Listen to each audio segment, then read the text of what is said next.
أخيراً لقد حانت اللحظة التي كنا ننتظرها جميعاً.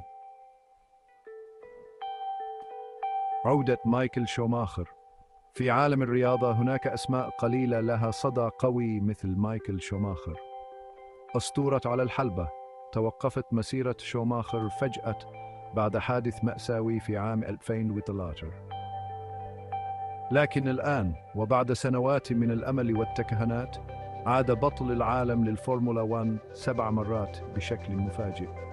هذه ليست مجرد عودة، إنها شهادة على مرونة الإنسان والروح التي لا تموت لبطل الحقيقي. يحتفل المعجبون حول العالم بهذا الخبر الرائع.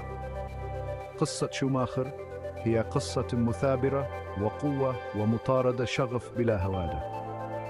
بينما نشهد هذه اللحظة المذهلة، دعونا نتذكر التأثير الذي أحدثه على هذه الرياضة والإلهام الذي يواصل تقديمه.